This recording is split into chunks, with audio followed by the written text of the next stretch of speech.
É, rapaz, muita gente rodou pra Copa do Mundo nesse jogo, hein? E pelo menos a gente voltou à realidade, né? Porque muita gente se iludiu, ficou animado com o jogo da Coreia do Sul e tinha que ficar mesmo, foi um bom jogo do Brasil.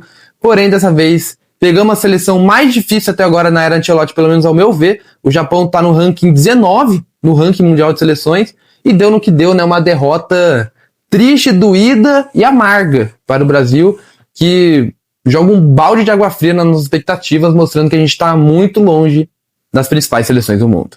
Mas enfim, antes de comentar desse jogo catastrófico, deixa seu like, pelo menos para animar um pouco a gente. Se inscreva se você não for inscrito, estamos muito perto de 2.000 seguidores. Se você já tem aquele amigo que gosta de futebol também, compartilha o vídeo com ele que eu tenho certeza que ele vai gostar. Então, sem mais delongas, vamos falar dessa derrota muito doída para a seleção brasileira. Começando com a própria escalação que mudou muito, né? O Ancelotti foi de Hugo Souza no gol, a gente já sabia disso, né? Um jogo ia ser o Bento Hugo Souza.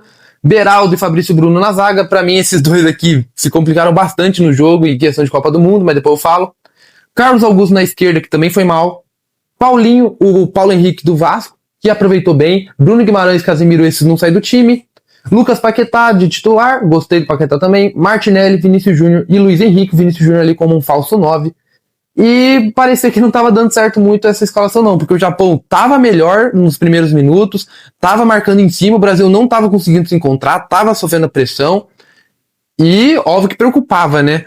Porém, mesmo num jogo difícil, o Japão estava se defendendo muito bem, não estava deixando o Brasil crescer no jogo, estava tendo uma chance ou outra, teve uma chance ali mais ou menos 20 minutos, que passou por aqui do cara só completar. O Brasil não estava se achando, mas o Brasil tem jogadores muito bons tecnicamente. E isso resolveu a primeira etapa, podemos dizer assim. Porque aos 26 minutos, o Bruno Guimarães tabelou rápido e achou um lindo passe para o Paulo Henrique do Vasco, que tem uma estrela absurda. Deu uma trivela e fez um 1-0. O Bruno Guimarães é o segundo lindo passe dele só nessa data FIFA, né? Ele já tinha dado aquele passe incrível pro Estevão na Coreia e dessa vez mais um. Achou o Paulo Henrique infiltrando e fez um golaço, um lindo gol. Paulo Henrique que aproveitou a chance. Esse moleque é bola, ele joga muito bem. Muita gente zoou ele só porque é do Vasco, essas coisas. Mas não, ele é muito bom, eu gosto dele. E aproveitou a oportunidade bem.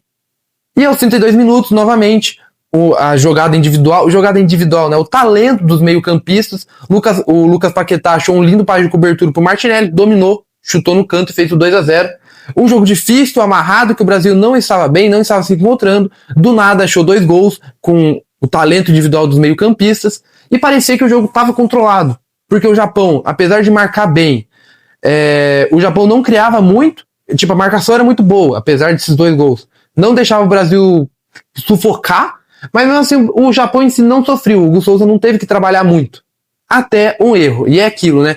Num jogo internacional nesse nível, no futebol moderno, que um erro pode mudar tudo, você tem que estar atento os 90 minutos. Um erro muda e mudou muito a partida. Porque aos 52 minutos, o Fabrício Bruno foi tentar dar o passe pro Beraldo, ficou meio confuso ali, chutou a grama, aí a bola sobrou livre pro Minamino, que tirou do Hugo Souza e fez o 2-1. Ali o jogo virou. O Japão reacendeu, um Japão que estava com a chama apagada, ela reacendeu, e o Japão foi pra cima, e o gol de empate parecia questão de tempo, o Japão estava pressionando, e não deu outra. Aos 62 minutos, inverteram, né, do lado direito para o lado esquerdo, o Nakamura chutou, o Fabrício Bruno novamente foi tentar tirar a bola de cima da linha, errou o gesto técnico, ele podia ter ido melhor, acabou fazendo gol contra. Aqui no Google, pelo menos que eu tô vendo as estatísticas, tá dando gol pro Nakamura, mas eu não sei não. Eu acho que vai acabar sendo o gol do Nakamura, porque a bola já estava indo pro gol. Mas querendo ou não, o Fabrício Bruno ficou meio feio na jogada. E é aquilo, né, cara? É muito triste um cara errar no nível de concorrência dele, porque a zaga, pra mim, é um dos poucos setores que tá fechado. É Gabriel Magalhães e é Marquinhos. Ou Marquinhos e Éder Militão. Não tem muito espaço ali pra você errar, pra tentar pelo menos uma convocação. E o Fabrício Bruno, muito tranquilamente, pode ter perdido sim a vaga na Copa do Mundo depois desse jogo.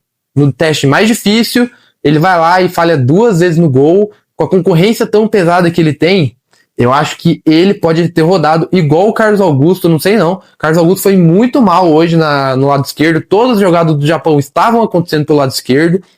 Eu realmente não gostei do Carlos Augusto, dói em falar isso, porque ele é cria do terrão, mas não foi bem, provavelmente não vai pra Copa.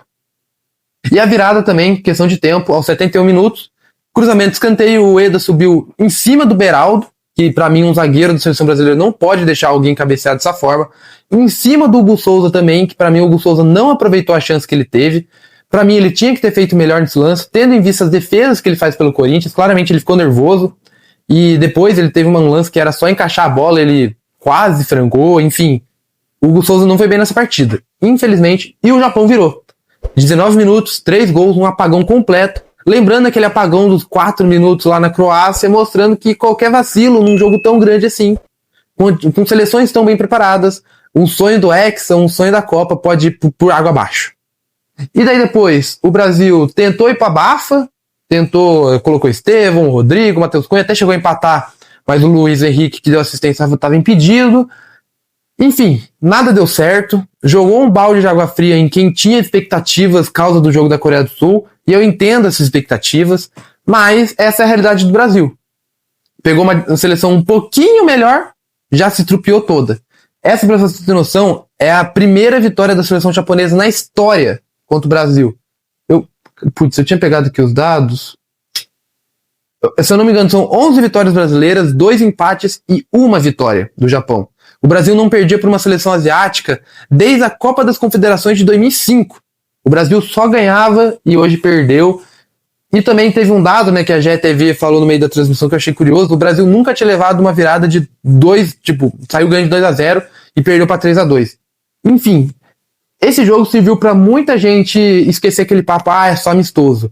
O Japão comemorou como se fosse Copa do Mundo. E a gente brasileiro ficou triste como se fosse Copa do Mundo. Porque é uma derrota doída.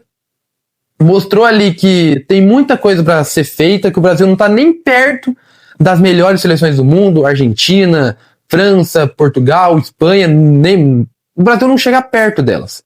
E daí lembrando que a próxima data FIFA vai ser contra seleções africanas, Senegal e Tunísia, se eu não me engano. Outro estilo de jogo, dessa vez foi contra as asiáticas. E daí na data FIFA de março é o vamos ver, né? Contra a França e ou Holanda ou Croácia. Ali a gente vai ter uma real noção da onde o Brasil está. Se podemos ficar iludidos ou não, esquece papo de Hexa. Porque dependendo de como a gente for nesses jogos contra as equipes europeias, só esse jogo aqui já dá pra dar um pouquinho de abaixar as expectativas. Dependendo de como a gente for, esquece, cara. Porque assim, é muito pouco tempo pra melhorar. E assim, eu tô com zero expectativas pra essa Copa do Mundo. O ciclo foi muito mal feito. A culpa não é do Ancelotti. O Ancelotti pegou o barco já afundando e tá tentando remendar ali pra ver se ele boia de novo. Mas tá difícil boiar. Toda vez que a gente acha que ele vai boiar, surge um buraco e ele afunda. E hoje foi um desses buracos, né? Realmente foi difícil.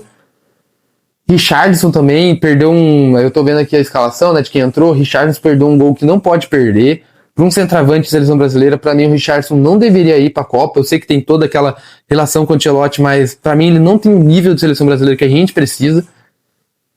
Enfim, complicado, cara, complicado. Realmente é uma derrota doída. A gente pegou uma seleção organizada e tomou. Ó, você vê aqui as estatísticas, o Japão deu 15 chutes pro gol, o Brasil deu 8. E até o gol do Brasil, o Brasil não tinha feito nenhuma finalização. Foi a primeira finalização e o segundo gol foi a segunda finalização. E daí a maioria dessas finalizações também foi na hora do abafa lá, que não teve muito o que fazer. Não teve Rodrigo pra salvar, não teve Estevão, não teve Luiz Henrique, não teve ninguém. Hoje ninguém salvou, hoje deu tudo errado. Mas é aquilo também. A gente não pode se iludir tanto com uma vitória sobre a Coreia do Sul, mas também não pode, tá tudo perdido por causa do Japão. Deu uma, nivelada, em qual nível estamos? Deu. Deu uma preocupada? Pode ter dado também, mas não é o fim do mundo. Sabe?